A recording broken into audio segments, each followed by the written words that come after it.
Welcome to the Bhakti Talk Podcast, where we discuss the spiritual path through the wisdom ways and practices of our beloved Guru, Bodhisattva Sri Swami Premodaya. We are your hosts, Swami Sky, lineage holder at Jewel Tree, and Ananda Dev, certified Jewel Tree practitioner. The Bhakti Talk Podcast is presented by Jewel Tree Center for Spiritual Growth and Guidance.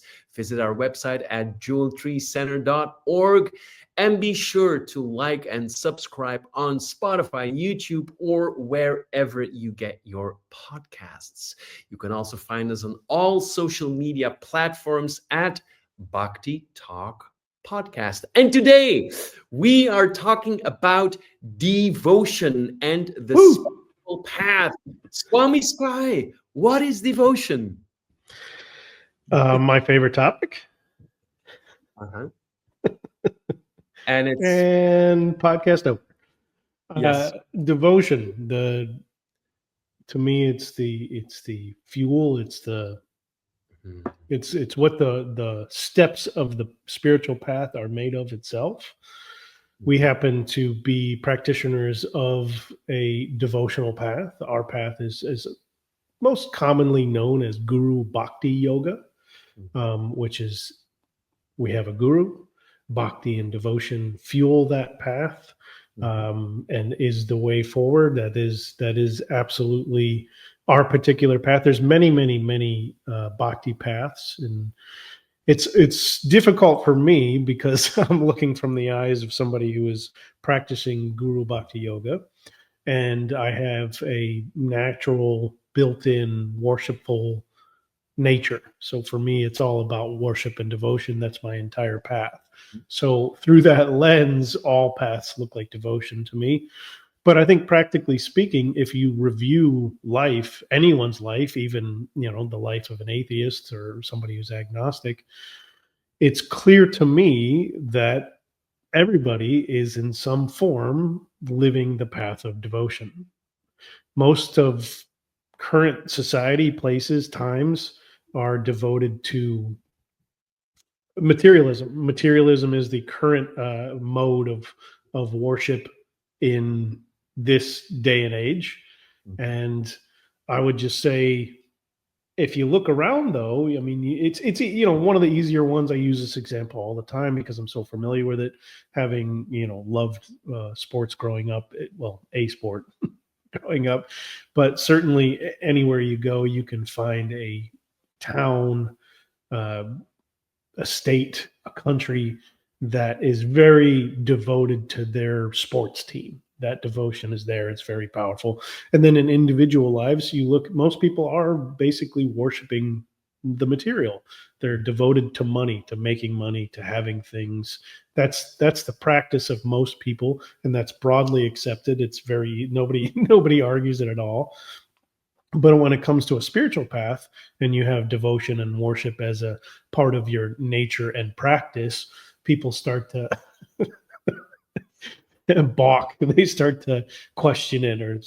But if you look at even the major religions, it's very enjoyable for me to review a Christ-based religion because it is exactly Guru Bhakti Yoga.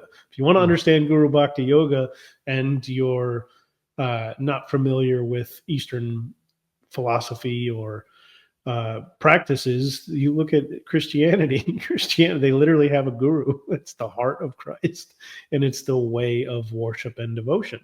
It's just kind of got twisted and spun and confused and argued into politics more than it is. But the root of it is obviously there was a guru. There's literal disciples, and they are, where two gather in my name, there so shall I be. It's a statement of devotion. So devotion is a spiritual practice. There's actually a great quote here that we pulled for today that Swami Premodaya has given us. One thing about our beloved Guru, Swami Premodaya, is over the years, is now in his 22nd year of teaching work.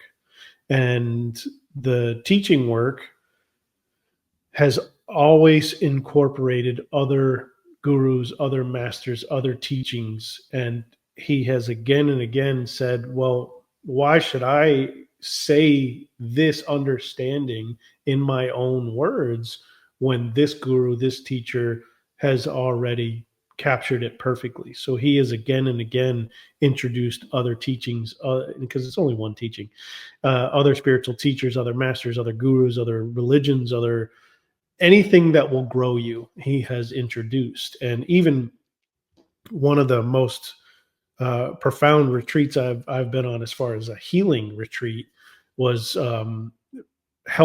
designed, developed, and held by Barbara Van Dyson, who has since passed. But she was in her 90s, and she'd given her whole life to healing people.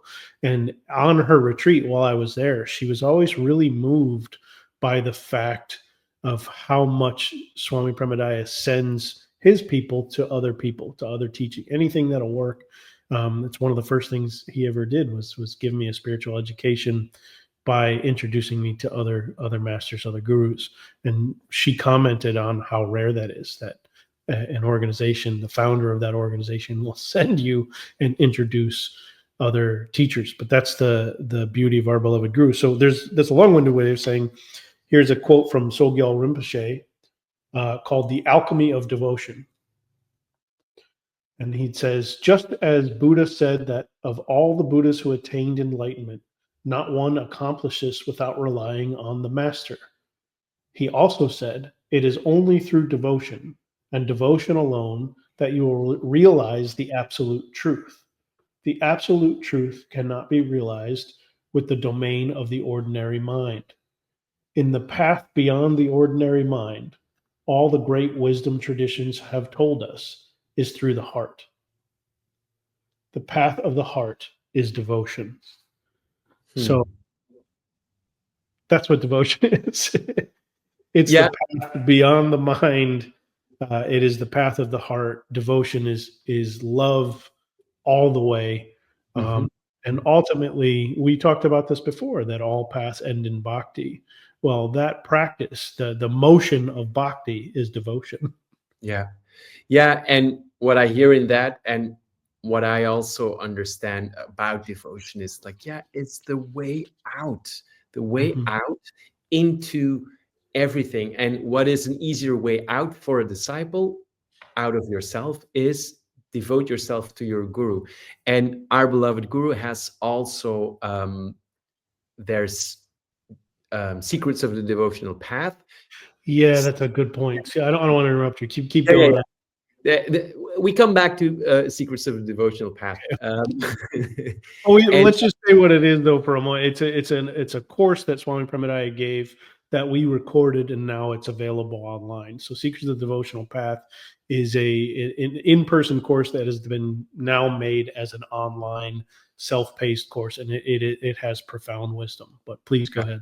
Yeah, it's absolutely worth it. Check our website, please. In that course, one of the handouts is from Sivananda, and our beloved guru has presented us a lot of Sivananda. And Sivananda is definitely also a proponent of the Bhakti path, the path of love. Bhakti Yoga, I want to read a little excerpt. The path of love, Bhakti Yoga. Love is accessible to everyone. We all love someone or something, frequently, with great intensity. Love makes us forget ourselves, our whole attention being devoted to the object of our adoration. The ego loosens its grip as we think of our beloved's welfare more than our own. Love gives us concentration. Even against our will, we constantly remember the object of our love. In an easy and totally painless way, love creates the preconditions necessary for a fruitful spiritual life. I just want to take that in for a minute. It's a beautiful, incredible quote. And Swami Sivananda, if you're unfamiliar with, is the guru of Swami Satchidananda and Swami Vishnu, who are both I could confidently say that yoga would not exist in the West the way that it does without Swami Sivananda's disciples. Hatha yoga was made wildly popular by Swami Satchidananda. He still has an incredible ashram in Yogaville. I can't remember what, I think it's Virginia, but it's actually the name of the town, Yogaville. He's the guru who spoke at Woodstock, and he's a direct disciple of Swami Sivananda, who he taught yoga. He certainly taught yoga, but he taught Guru Bhakti Yoga is ultimately what he taught. He didn't just teach Hatha yoga. He taught Hatha yoga as a way, as part of Guru Bhakti Yoga. Ultimately, he was teaching Guru Bhakti Yoga, devotion to the Guru, and that the Guru will take you there. And that quote is phenomenal. The other thing that comes to mind when I think about Guru Bhakti Yoga and our continuing conversation from last time about spiritual practice is when Swami Vishnu was teaching Sivananda Yoga. So if you go to a Sivananda Yoga website, you can look it up. You can find ashrams and yoga centers. There's one here in Los Angeles. In fact, I've spent time when it was in Marina Del Rey. I haven't been there since it's moved, so it's been quite some time. But in practicing the Hatha Yoga, what he found is that when Swami Sivananda had the practice, there's breathing exercises at the beginning of the practice. And people would, I have it backwards, excuse me.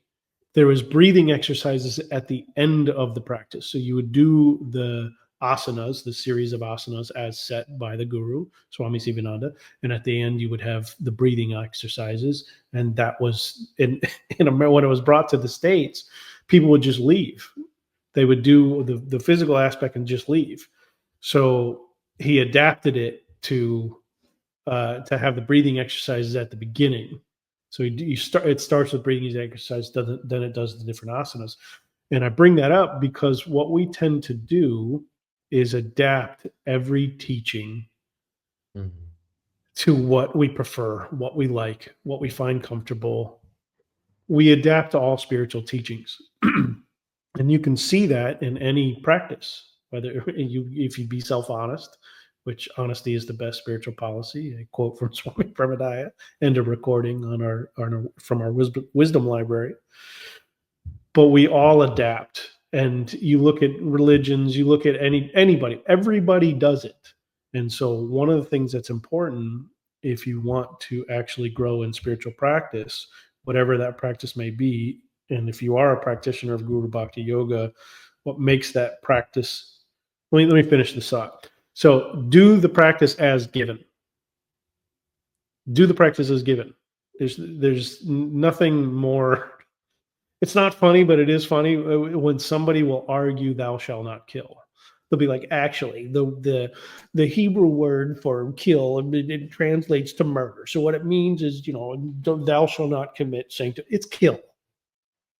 Yes, I understand. They didn't mean it's not thou shalt not kill unless sanctified by the government or permission has been given, and therefore stop it. So quit arguing the practice. Do the practice as given. If you want to be a God-fearing Christian, stop being for murder. If you want to follow the Guru Bhakti path, devotion is the way. And devotion is if you grow in your devotion, it helps you do the practice as given. So another thing of what devotion is, it's what makes it concrete. It's the exercise and practice to do the teachings as given, so you don't have to adjust the breathing exercises that are meant to be at the end of this guru given practice so that you'll do them. So every guru and every teacher knows that you have to adapt because people are people. But if you want to grow and get the most out of whatever teaching you're practicing, whatever sadhana you have dedicated your life to, do it as given. And devotion helps you get to that point. Yeah, because devotion naturally includes sincerity and obedience. It's impossible not to, if you are really devoted, it's impossible not to be sincere. It's impossible not to obey. It is.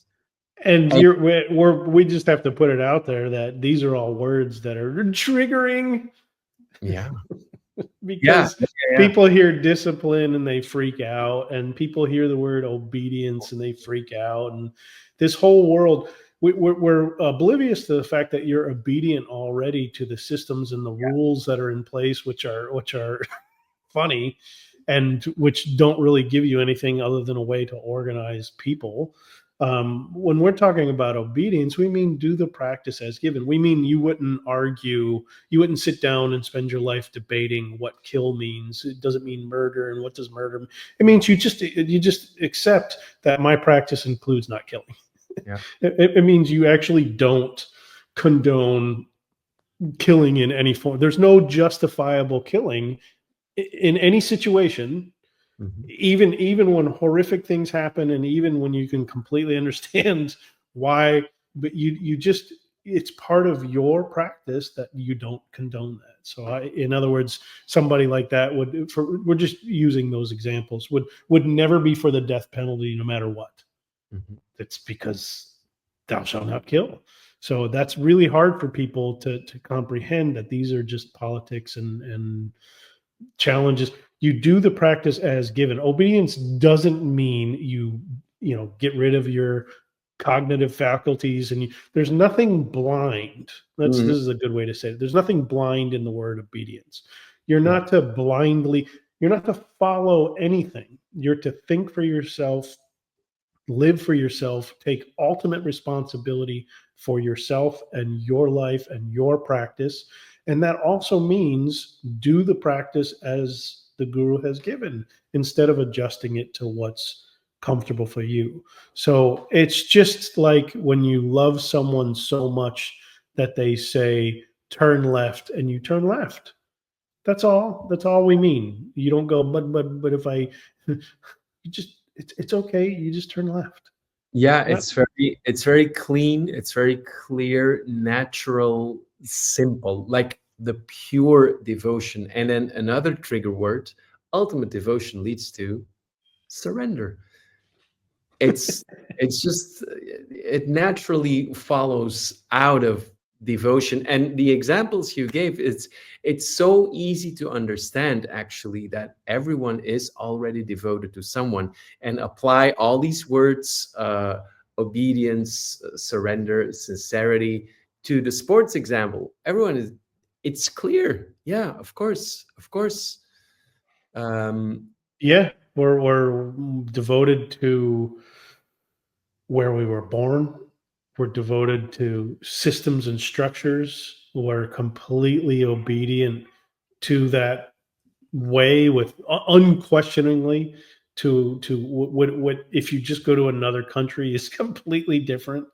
We mhm, never zoom out enough to realize, oh, this is just happenstance. This, in the sense that this is where I was born, and that's what we believe, and go birds. It's like it's just, if you had been born somewhere else, you wouldn't even know what that sport is. mhm. Canadians aren't, we'll say what they are. Big ice hockey players, big time winter sports. Not a lot of that beach paddleball game going on in the Canadian foothills. It's all we're saying is you're bigger than that, and you, meaning what's beyond your geographical location, is something far bigger than a set of circumstances. Yeah. You're not a set of circumstances. You're far bigger than that. And the Guru Bhakti Yoga devotion, well, because I'm getting off track, I'm starting to talk about Guru Bhakti Yoga, but devotion, the practice of actual devotion, especially in relation to the spiritual path, meaning intentional, purposeful practice of devotion, lifts you, grows you beyond comprehension. This is what Srila Prabhupada taught. This is, in other words, what the whole Krishna movement is. It's devotion. It's devotion to, singing, chant and be happy is a devotional statement. This is also what it's in every religion. This is what poetry is. This is what music is for. This is what dervish whirling is for. These are the actions of devotion. They're all devotion, and all these practices came from someone. And just like the Buddhists say, Lama, devotion to your Lama. I've quoted this before, but if you relate to your Lama as a Buddha, you'll get the Buddha. Mm-hmm. That's a devotional statement. It's a attitudinal stance, and it's a position of respect, so that you may receive the wisdom, the blessing, so simply put, so in Sivananda's case, so you could receive the practice as given. So when it's been changed, it's been diluted from its original source to some degree. And all we're saying is devotion says, I'm going to do it the way you have put it, rather than I've adapted it to, because people are, no, is it better that people are, of course. So it's completely fine that it was adapted, and was adapted by one of his head disciple. I don't know who his chief disciple actually was, but certainly one of his senior disciples will say, because perhaps I don't know the whole history, but perhaps he was the chief disciple. So was it adapted effectively? Absolutely, but it has been adapted. And once it's also how we view the Osho books, for take it or leave it. But you have the original Osho book in the way that it was intended and given as Osho gave it, or now you have compilations. Well, a compilation is just a distillment. It's just taking the original and putting a bunch of pieces. Is it still powerful? It's still beautiful? It's still, absolutely. It still reach lots of people? It's still sure. But devotion, the disciple in me wants the original strength version of that message. Yeah, because as a disciple, you want to go all the way. You don't want to settle for like, oh yeah, I choose this and I choose that, and I feel better. No, it's about actually really getting out. And it strikes me now again how indeed we also, on our path, we also talk a lot about guru focus.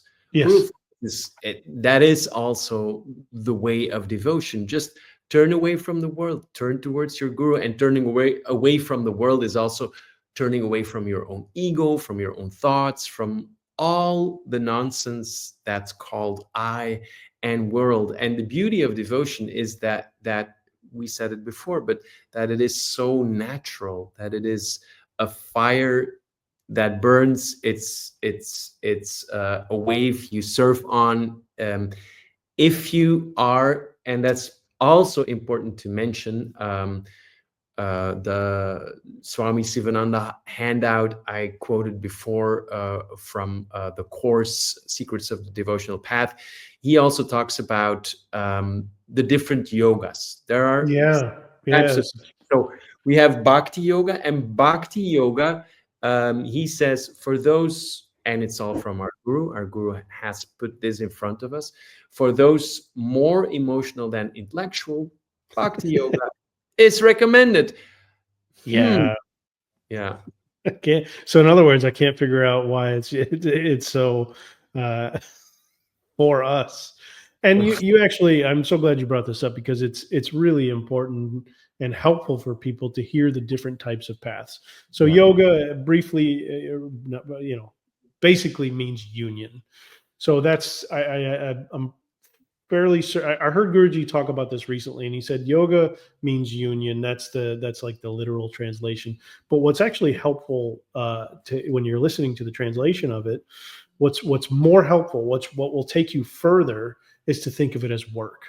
So rather than union, think of it as work. So yoga means work, and there's different kinds of yoga. And most people, when they hear the word yoga, they're familiar with the physical yoga or hatha yoga. It's yoga of the body. It's using the body to get the body. You go to God through the body. So all of it, and for anybody that has a challenge with the word God. Guruji has always said, and we're of the position that we don't care what word you use. You can say universe, you can say beyond, you can say truth, reality, you can call it whatever you want. If God is not the word, if that just brings up whatever it brings up from cultural conditioning, chuck it out. We don't care. We often use the word God. We like that word. Use whatever word you want. Wisdom, knowledge, higher consciousness, enlightenment. I usually stay away from that word because of all the drama and nonsense that comes with it. So any word you want. There are different paths, but it's helpful to understand the different paths. And we talked about how Guruji simplified and made everything crystal clear. There's basically the path of love or the path of knowledge. And those are two kinds of yogas. But there's also, he also mentioned the path of work, meaning karma yoga. It's basically, karma yoga is the yoga of action or work. Specifically, karma yoga is the path dedicated to work. So renouncing the results of our actions as spiritual offerings rather than hoarding the results for ourselves is a quote from that handout. The path of knowledge, Yeah. Jnana yoga, yoga of knowledge, not knowledge in the intellectual sense, but the knowledge of Brahman and Atman and the realization of their unity. Brahman and Atman are also different words for the all and the everything and God. And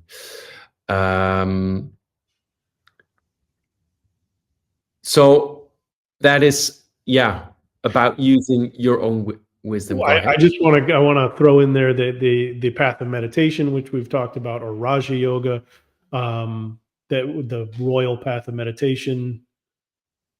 So Raja Yoga is where we use our mental powers to realize Atman through the process of psychological control. So that appeals to a lot of people in these days and this day and age, because we have such a mental time.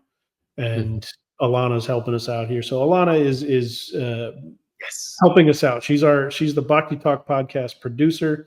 She is in the practitioner training program. So she is a Jewel Tree practitioner, and she is our project manager at Jewel Tree. So she's sending us a note to remind us that, Alana, why don't you jump on screen here and just say hi to everybody? Well, hello. Hi, welcome. I see you're at the Jewel Tree Center for Spiritual Growth and Guidance, Los Angeles. I am. Nice stained glass background you got going there. Mm-hmm. Well, welcome. Thank you for being with us and helping us out. And you were just reminding us that everything we just quoted is actually in the Jewel Tree Center for Spiritual Growth and Guidance spiritual course, online spiritual courses, Secrets of the Devotional Path. So if you want to know more of exactly what we're talking about, it's completely covered in that online course. Yes, that's true. Well, thank you for being with us. It's a lot easier on us to just chatter than it is to or discuss and relate and enjoy than it is to do the technical. And thank you for keeping us on track, because I notoriously will enjoy going in different directions. This is fun, and devotional path is such an impactful. It's why I'm here. So I'm so thrilled to hear more. So what you're saying is you are actually a person who practices the devotional path. Is that what you're saying? I am. I didn't know that originally, but yes, that is what has become. You didn't know that originally, but you found out later, because we spend a lot of time in different classes and courses. We do. You found out later that you actually have been seeking the devotional path your whole life, originally through a Christ-based religion. I can't remember which version, but it was the spark of devotion that put you on your search. And that's the case for a lot of people. That's why we're talking about it, because we're basically normalizing what the world is already practicing, but has a tendency to villainize, just like I didn't know the word for it. Right. Yeah. I didn't know that was devotion. I just knew that I loved service. I just knew that I loved being a part of. Yeah. And then you wanted your life to be about God and seeking God. Is that? Yeah. right? Yes. And now that's the life you live, and that all three of us get to share in together with the same guru and the same. Although your path is always your own, we're walking it together. You still have to walk it. It's always your own path, but it's nice to have buddies to be like, hey, let's keep going. It is. It is. And so when you finally get to discover, oh, this, I'm on the devotional path, everyone's like, yes, we're here together doing that. It's wonderful to have the company. Yeah, and we didn't even define this as Guru Bhakti Yoga for quite some time, because it was just Guruji followed the call or to make himself available to people spiritually, and that's all he did. It wasn't like he was trying to develop a path. It's just a path developed, and it was so clear. It came to a point where it's so clear that this is a path of Guru Bhakti Yoga, and that devotion on this path will take you far. And again, I want to go back to the point, though, that the world is absolutely already practicing devotion in all the different ways, but they tend to villainize. We already used a bunch of like scare words but that's already what's being practiced. It's already what everybody is involved in. It's just perfectly fine to worship cars, but if you're to worship the path of God or the path of the divine, or then that comes into question. It's like, well, but a car doesn't even last that long. It's actually great what you said, Alana, at the beginning, that you didn't know what it was, but that you actually wanted to find God, that you loved service and all these things. I'm also reminded, like, I always walked around with the idea there is something bigger, and then I want to devote myself to that. I want to give my life to that. That's clearly, that is devotion. And that's actually what the funny part is. The world admires that the most. Like we are absolutely enamored with people who devote their life to something. They're called Olympic champions. They're called sports champions, actors, people who, I mean, to a Formula One racer has the amount of time and energy that they have to devote to being able to handle whatever it is. People, military people devote people who devote so much intensity to being the top, the best. The world like adores, but it's like it doesn't last very long. An athlete, a high-end athlete, from mid-30s, 40 is considered ancient.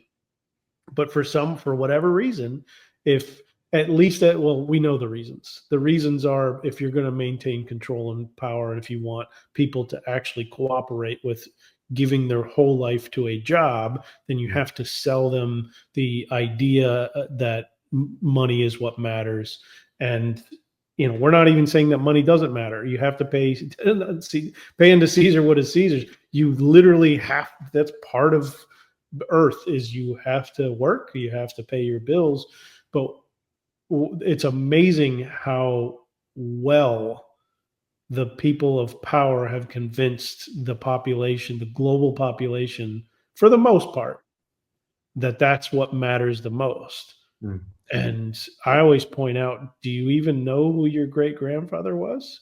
Or your great-great-grand? Do you know who was the shop owner 2-3 generations ago? Or who was even the wealthiest person in the world? You kind of have to track them down. In other words, how could it matter when nobody even remembers? It's like, that's what you're going to dedicate your whole life to? I wish I would have worked more. Elizabeth Kubler-Ross, as she quoted, that nobody ever said, I wish I would have worked more, on their deathbed. But we've convinced an entire society to worship that. And all we're saying is, you're more than your job, and there's more to life than that, because people are suffering more than ever before in that confusion. Yeah, devotion is just giving your life to your passion. And what better passion to have than God, than Guru, than the ultimate. So, and it's also, yeah, the world. That's a really good way to put it. That's a concise way to put it. That devotion is what you dedicate your life to. That's all devotion is. And what we're saying is, why not do that intentionally rather than what you've been told to focus on? Yeah. Part of my spiritual path has been inventorying what am I actually devoted to, and Sure. then discovering what that was, and then I realized what I actually wanted, and then life, then the path has been for me bringing that into adjustment, because I was really unaware of what I was devoted to, and so much of it came from the past, like what I was taught, what I thought was important, and it turns out that's not what I wanted my life to be about. Yeah, and once you're aware of what you're devoted to, then you can adjust. Right, You can and I was adjust not how aware you before. actually. Then you can adjust what you actually spend your time, and then it's a kind of one of the basic views that we have, which is spend your time on what grows you. Spend your time on what uplifts you, enlivens you, because we already know for sure that everybody dies and you can't take anything with you. Nothing goes with you. Not this body, not one material thing goes with you, and every material thing dies. So maybe take a little inventory on what might be beyond just what you can physically touch.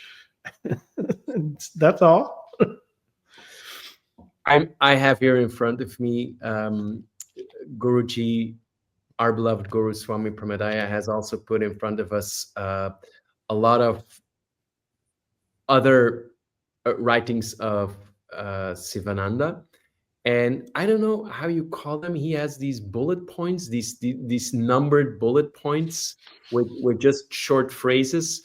And a lot of the things we're talking about now, true lasting happiness can be had by taking recourse to Guru Bhakti Yoga, but not in external perishable objects. That's what you just said, Swami Sky. And I don't know anybody that has true lasting happiness that's devoted their entire life to a sports team. Yeah. Because eventually your sports team's going to lose. Yeah. Yeah. Yeah. And we're then, not knocking sports. I happen to still love that's the thing too. So please keep going. But one of the things about the devotion is, once you've figured out your devotional path, what you're devoted to, if that's what you actually, it's like all devotion tends to fuel your devotion. So when I see somebody who is devoted to us, I feel that as I don't care who wins this game, but somebody's passion and devotion, it just is the same quality that is the wind in my sails towards my path, which is with Swami Premodaya, and which is the path of the divine.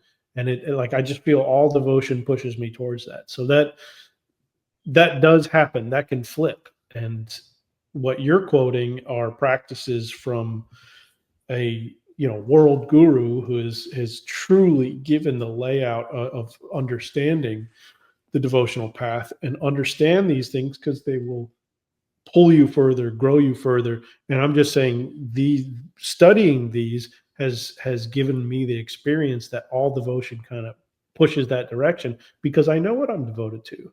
I already know what my commitments are. I know what my life is already dedicated and committed to. So a little football game here and there is all that is are cheers to keep going Godward. Yeah, absolutely. Another one is, the chief aim of Guru Bhakti Yoga is to control the unruly senses and the wandering mind. Now, all these are so jam-packed with sweetness and meaning. With every single Will you one. say that again? On my end, it cut out, but that's probably because my internet's a little slow. Can you say that again? The chief aim of Guru Bhakti Yoga is to control the unruly senses and the wandering mind. Of course, the wandering mind, like, you become single focused. That's also what devotion does. It makes you very clear, clean, focused, and everything else goes away. And the fire of devotion is just burning everything unnecessary away and makes everything more alive, bigger. He says again on that same list that yoga of Guru Bhakti is the science and art of mastering the forces of mind.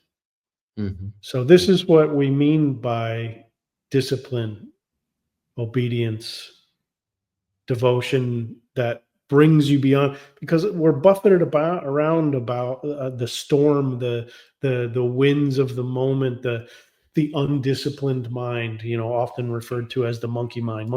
It's like, well, I mean, this is also the language of inner peace, self-realization, God consciousness. It's, our egos will accept those words much better, but they're the same words. It's like you need a focal point or a doorway that will lead you out.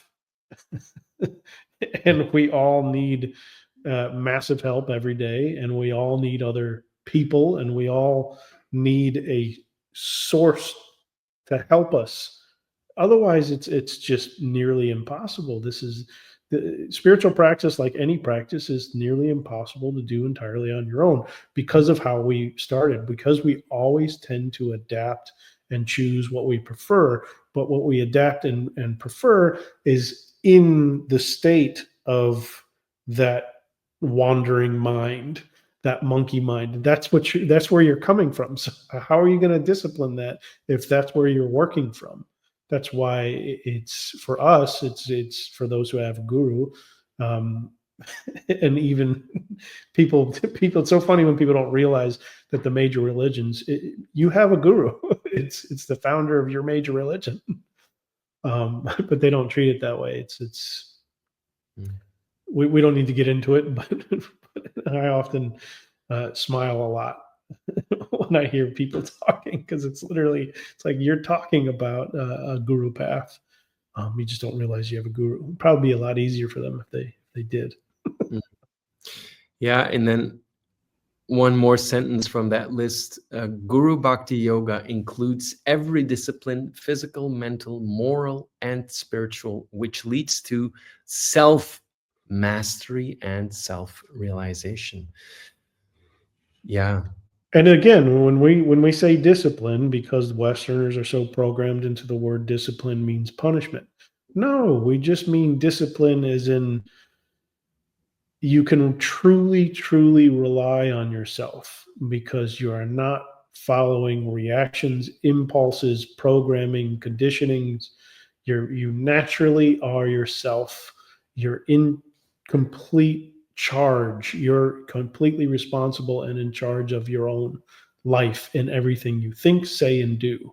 That's what discipline is. Discipline means you've managed all of these monkey minds, and you've disciplined to where you actually live and experience your emotions instead of being buffeted about by them. Discipline is the ultimate freedom, because what's more free that you actually choose in every moment, and just as naturally as everything as a river flows, you are living your life, or that you are completely pulled around, knocked around, and you're not sure where you are, who you are, and every trigger and reaction in you is controlling your whole life experience. That's not freedom. It's not freedom to be controlled by all these impulses and knee-jerk reactions to life. Freedom is you get to choose. Yeah. The guru is just a surrogate. It's just a stand-in until you don't need the guru at all anymore. But we've flipped that truth. We flipped the reality of that in modern day for people to be like, you don't need a guru at all ever. It's like You need, some people, again, the world has no problem saying a tech guru or money guru.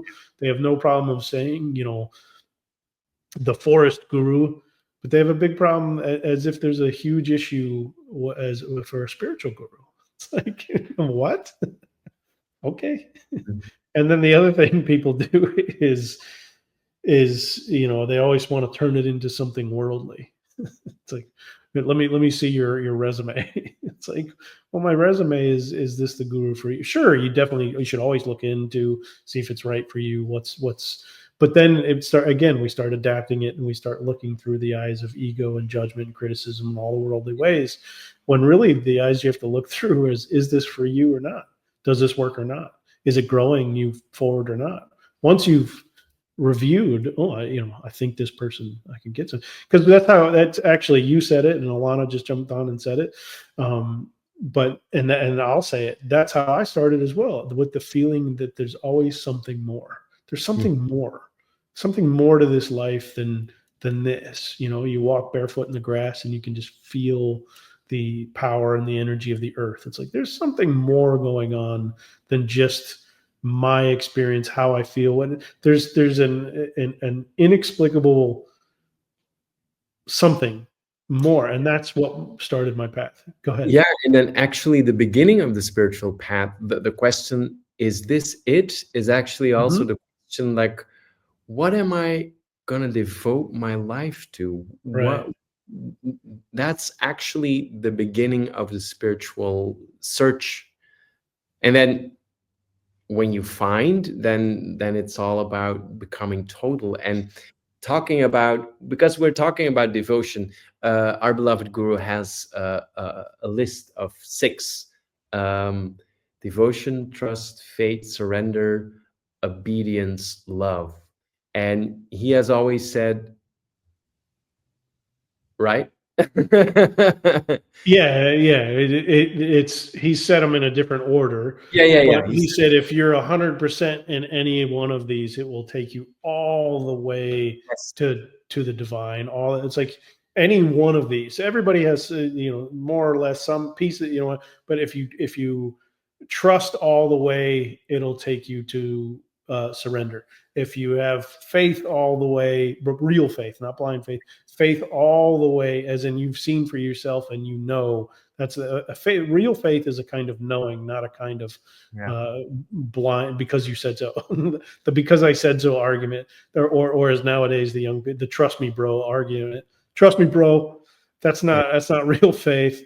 We're talking about faith because you've actually seen the scientific evidence.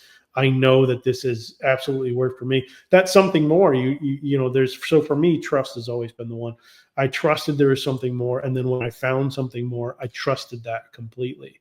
Now, all the struggles and difficulties or whatever that's been there, it's devotion and trust that have taken me. Yeah.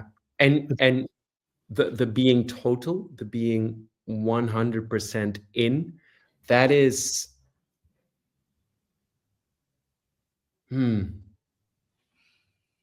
that is actually something I start to sense very clearly how important it is, because when you're 99% in, then there's still some leeway to maybe doubt can always seep in those moments. Yeah, there's a great book from Adi Da called The Transmission of Doubt. And if it's 99%, doubt can get in, and it can absolutely, again, we're not talking about blind. We're not just talking about, you trust because you said so. We're talking about see and know for yourself, because that's what leads to 100%.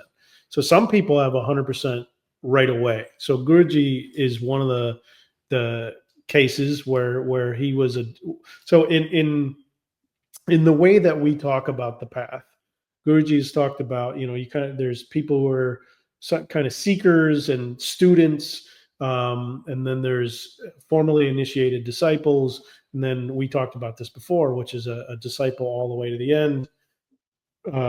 All is a devotee. So a devotee is where devotion, it's where you're 100%, you're all the way. It's a finished disciple is a devotee.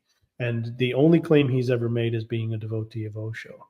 And his devotion is so full and so complete that there is no room for doubt. So he says go all in because it worked for him and because he knows the truth of it. So being all in is 100% all the way, and he is absolutely a bhakta, a devotee, completely in love with, lost in it, to the point where he's expressed before, where he does, when he looks at the open sky, he doesn't see a sky, he doesn't see blue clouds, or blue clouds, it's going to rain, he doesn't see clouds in a blue sky, he sees Osho's face. Everywhere I look, there you are. That's his devotion is so completely taken over that he sees Osho all the time. He just is so in love with the master. So that's devotion all the way. And he said that that's his guru, Osho's grace, because that happened in the first moment. And then he spent, I think it's 2 to 3 years kind of fighting that and trying to get away from that. But the devotion was so real and so strong that it didn't matter. So he was 100% all in that. Those 6 that you mentioned, he was devotion all the way. So even though when he was trying to fight it, trying to have doubt couldn't root, it couldn't take place. But for those of us who aren't in that position yet, then when you have 1% remaining, then you have the door open to doubt. And we've talked about it in different ways in this conversation, that the world does try to come along and say, not that one, or some form of it. And that's why you can't take it on blind faith. You need to see for yourself, see the reality for it yourself. I mean, my view, this is just my view of what Swami Premodaya, when he tells that story of how he was struck with a bolt of, Osho came crashing into his life, and he was struck with he was an immediate devotee, and this is my master, I am his disciple. And he fell to his knees inside of himself and never got up, but then spent 3 years fighting it. Doubt, it literally couldn't seep in. So that's how, even though it's kind of like my view of it is that those 3 years is like all the world, it just had to burn off. And it's like so part of my view of that is that he was seeking the evidence. So that may not have what he was doing consciously or not. I haven't heard Guruji say that, but in my observation of it, it's like, this can't be real. This can't be real. I'm going to go and seek. Somebody's got to prove to me that this isn't real. And then that's the scientific proof. It's like you actually go and you actually review, this can't be real. But he was reading the books. He was doing meditations. He was being with his guru, but trying to. So, I mean, one way you could look at it is, he was young, or but to me, it's the burning off of all the conditions. He was absolutely that devoted all the way, but also getting the direct, that he was getting the real faith. It wasn't needed because he was a devotee, but he was then going to a psychologist or whatever to try to get the proof that this isn't real. And that was actually reversed. It's a scientific gathering of evidence that this is the absolute truth. You are his disciple. You are Osho's disciple, and that's your master. And he really did. He's been devoted. He's been a full devotee. Or his life has been devoted to Osho ever since. Now, Dual Tree directly doesn't have anything to do with Osho. We don't teach his teachings, his practices, his meditations, but obviously there would not be a Swami Premodaya, a spiritual teacher, guru, a spiritual center, a Jewel Tree Center for Spiritual Growth and Guidance, a temple, a place where we do our practices without Osho. It's all in Osho. We just in no way, it's all original to Swami Premodaya. It's Swami Premodaya's original way. Yeah. And the story you related now of what happened to Guruji just after realizing, okay, he's my master, I'm his devotee, and then going back into the world to actually, indeed, what you said, look for evidence. It's also clear how important it is what Guruji also tells all his disciples: turn your back to the world. Turn your back to the world, because where does all the doubt come from? From the world. What is the world invested in? Doubt. It's the Mhm. only thing the world knows. Doubt. Doubt, fear, competition, control, power, Yeah. all kinds of Never a good, nonsense never situation. good enough. There's nothing. The worldly message is there's nothing you can be sure about ever. That's it.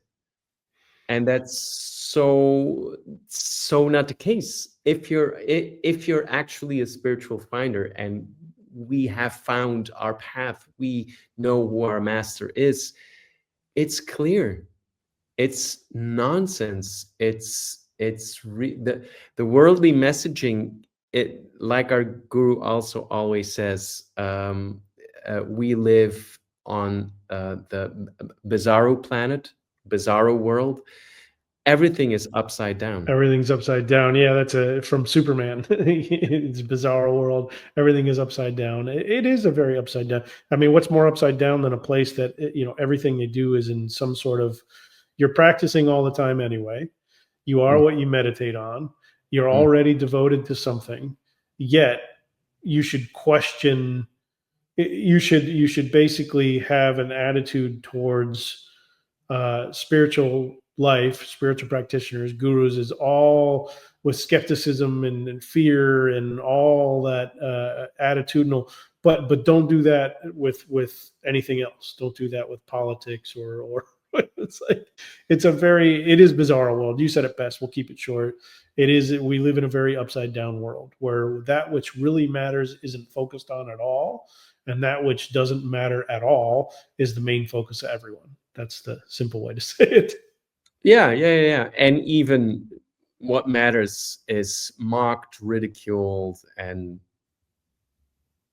Prosecuted, prosecuted. prosecuted. I think that's lawyers. I think persecuted. I think that's the actual. Yeah, it's all chased down. But we just, we love talking about spiritual practice. We love talking about love and devotion, and we just want to, continue to be a place where devotion is accepted and appreciated, supported, and we completely support your path. Or my view is that even if your path is one of meditation, of one of knowledge, that it's still you're devoted to knowledge. So Mhm. it still has devotion at its core, and that can have a sweetness. And if lived intentionally, it can bring you a lot further, a lot faster, and a lot of suffering will end in your life and on your path the more that that's accepted. So we just want to at least be a place where devotion is supported. Mm. And our way of expressing our devotion is doing the Bhakti Talk podcast, It sure among is. other things. But this is our way. So this is the time to say goodbye. The Bhakti Talk podcast is presented by Jewel Tree Center for Spiritual Growth and Guidance. Find us on Jewel Tree Center's website, where you can check out our calendar of upcoming spiritual growth events, transformational programs, and get access to a free spiritual wisdom library of over 650 full-length recordings from Swami Premodaya's wisdom work. Visit jeweltreecenter.org.